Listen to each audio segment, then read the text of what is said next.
Okay, so hello and welcome back to ZoyncTV. I'm Andrew Weir, and today on Blender 2.64 I want to make some low poly shapes. So that includes these Russian dolls, or just one of them since they're all the same, and this crate. I'm going to start with the crate first. I was really going to make three objects, one of them being a laptop, but I figured you get all the techniques from here. So when making objects in low poly, follow these techniques and you should be okay. And so let's get straight over to Blender. New scene, here it is. And yeah, we're starting with the crate, so we can start with the cube here, we can scale it on the x-axis. However long you want it is kind of up to you, but I think that kind of looks good to me, so about that. And that was just scaling on the x-axis. I'm going to change to screencast keys so that you can see what I'm doing. And when we actually get to the more complicated stuff, we're going to learn a lot of different buttons to press to do different things, so you're going to need to remember them when you're doing all this as well. So that's why I've got screencast keys on, and everything will just appear down in the bottom left. And so we can go straight into edit mode. It's going to be quite a long video, so there's no point in me making explaining completely everything. I'm hoping you know quite a lot of stuff already, and we'll do what we can right now. So that was Alt-R that I pressed there when I actually wanted Control-R for ring loops. We want to add 2 ring loops in the middle there, and then scale that up on the Z-axis. The reason for doing that is because if we go into face select mode, just down here, we can see that distance between the Z-axis there and that distance between the Z-axis there are the same. And it's exactly the same all the way around, just like it is with this shape here. So we're also going to want to select them all the way around, like that. And so from here, we're going to want to extrude. E for extrude, and click it off straight away. Right click it and it will return right back to the position, even if, say, if I undid that. If I extrude, I move it away by accident, even if it's all the way over there, and I right click, it'll take it back to that position there. And so we're going to need to scale this up, but again, if I just scale this up, we don't quite get what we want. I mean, it's scaling on the Z-axis as well. So let's scale it up by pressing Shift Z, and then it'll make sure that it doesn't scale on the Z-axis, and only the Z-axis is. And then while we're also scaling it, we can see that the Y-axis isn't scaling as much because of the shape of the shape. And so we're going to need to scale on the Y-axis just a little bit more. And you can always go back on the video if I've gone through it a little bit too quick. But as I say, got a lot to do, so it's going to be quite quick going through of some low poly techniques. And so, from this point, I think we can get round to these straps here. So we're going to go to those straps first. We're going to look at how to add some studs, low poly studs of course, and this little part here, as well as the handle, and that'll be the full tutorial done. And I kind of think that we should, to make it this shape as low poly as possible, we need to do something a little bit like this. So we're going to add 2 ring loops, and this is adding the strap, so we're going to add 2 ring loops to the actual shape that we've got. We're going to want to scale them in on the x-axis, and whatever size you make that will be the size of your belt type thing, and you want to drag that into position. So roughly there, looks good for me. And then you want to press Shift D for duplicate, and then P, which will separate the selection. And if you can't remember any of this stuff, you can just press spacebar and then search it, so separate, and then it tells you that it's P anyway on the side there. So that's how that's done. And then of course, if we're making it low poly, we've got 2 shapes here, one of them being this one and one of them being this one, and within this shape, the big one, we still have those two lines along there, which in low poly we don't really want. So the way to get rid of that, we're going to add another ring loop roughly in the middle. So I'm going to line it up with the y-axis there, and then we can also see that it's gone a bit askew from the center.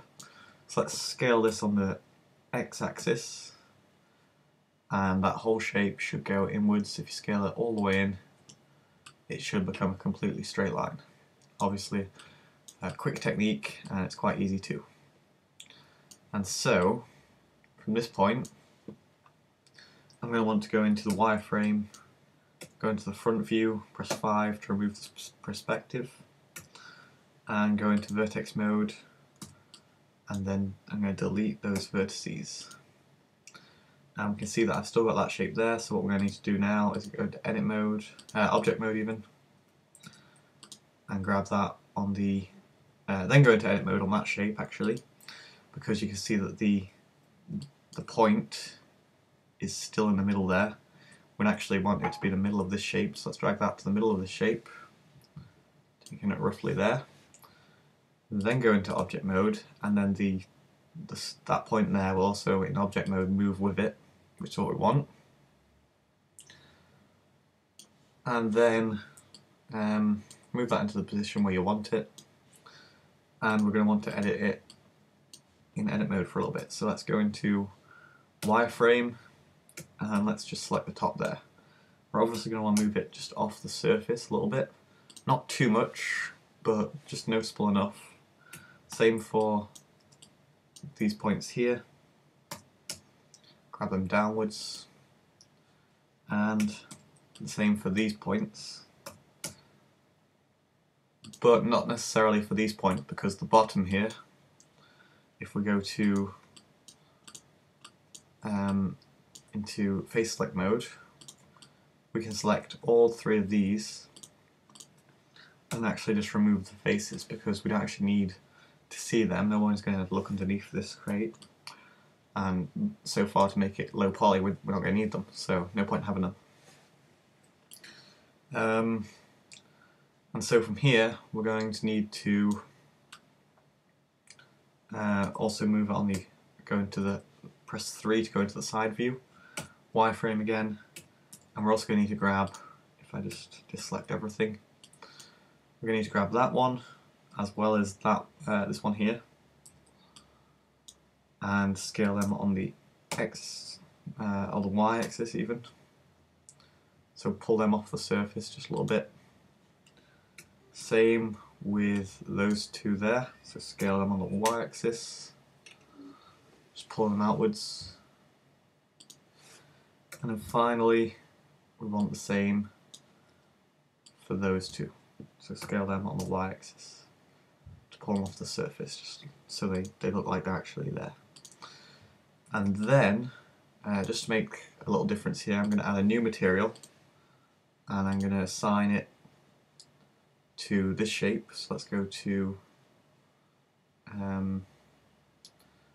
making it a little bit darker, and I'm going to need to assign this to this shape. So go to edit mode and select assign when you've got the whole thing selected, making that shape just a little bit darker, and then we can see the whole difference there. And again, I mean, I'm already 9 minutes into this video and we're not even like halfway through the shape, so that's why I'm going through everything really quickly, and you can go back to it later if you didn't catch some stuff. And so next thing is to mirror the shape. So we're going to want to rejoin these with Control J, and then go into edit mode, and we can do this from edit mode. Go into the modifiers and add a mirror. Then we're going to want to select the whole thing, also check clipping, and we're going to move it on the x-axis until it's back together. And then because you've got clipping selected, once you put it together, when you let go, if you want to pull it out now, it will infinitely stretch back to the middle, which is good. So make it back to a length that you want, I'm going to bring it in roughly like that. I'm also going to take it out of perspective, into perspective even, so that we can see the shape a little bit better. And so that's looking okay to me. I think that I will also grab this here and just press Shift D to duplicate. Move that inwards, like, you know, want it to be quite thin. Move it in like that, and then get edge select mode, select that edge, move that downwards, because if we look at the real shape, we can see that it doesn't, you know, doesn't take up the whole shape's back, so that's okay. Take that inwards, and same down here. So let's go down there and pull that upwards. So, I mean, you can give these better materials if you want to. I'm just giving them basic materials just so you can see the difference. Let's go into object mode, and you can see that's coming along a lot better. Final thing to add would be the studs. So let's go ahead and add a cube, and if you're looking at the shape here, we can see that that's actual circles, but it's probably best to not bother with circles, and we can just go into edit mode, go into vertex mode,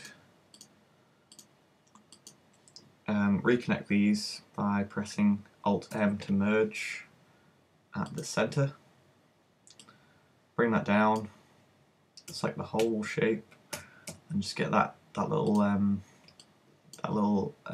point there in the middle of this shape, and scale it down. I'm going to bring mine up a little bit more so that little point's more central. And then from object mode we can rotate this on the x-axis by -90. I accidentally did by 90 last time I did this, and so I know that -90 is that way. Scale this down even more, and we're just going to have some square ones instead of circles, because nobody's going to notice too much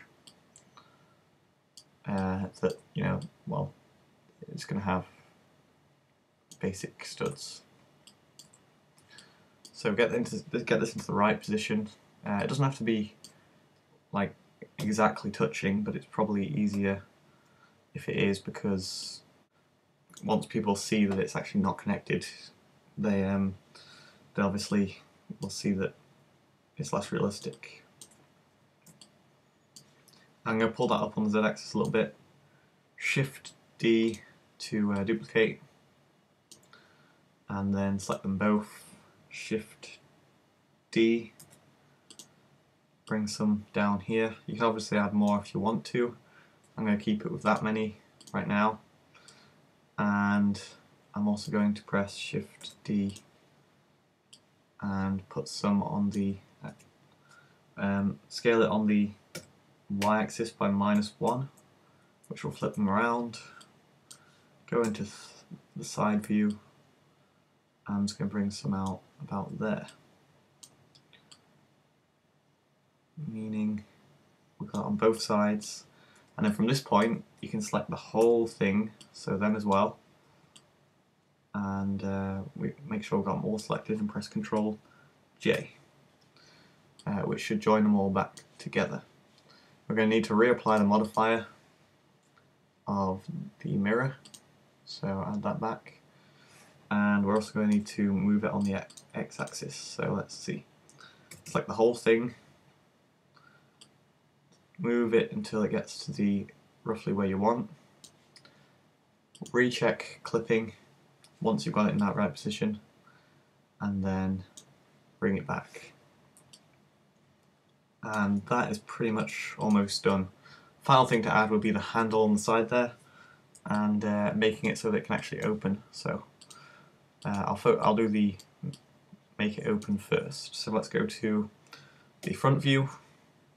Let's go into wireframe, deselect it all, and just grab the top there.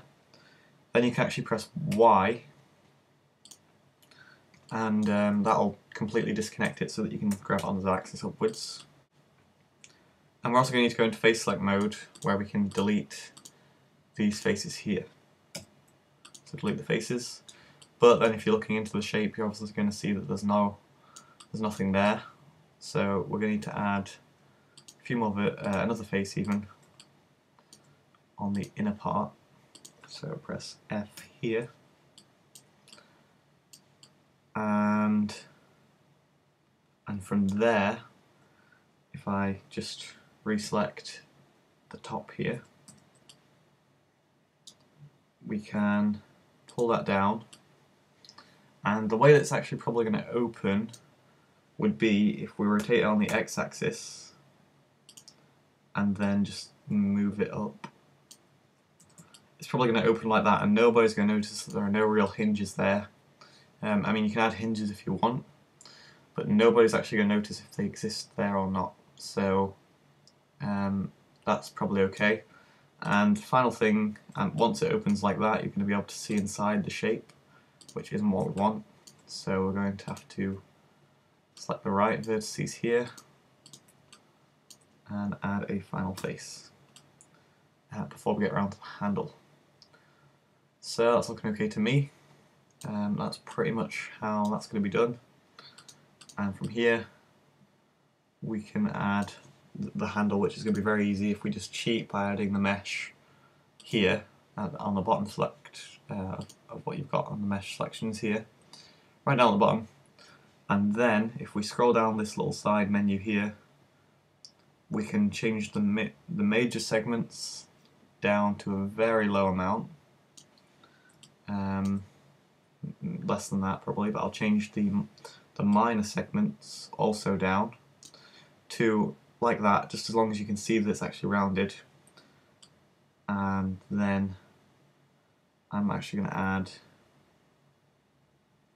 maybe 7. 7 seems good to me.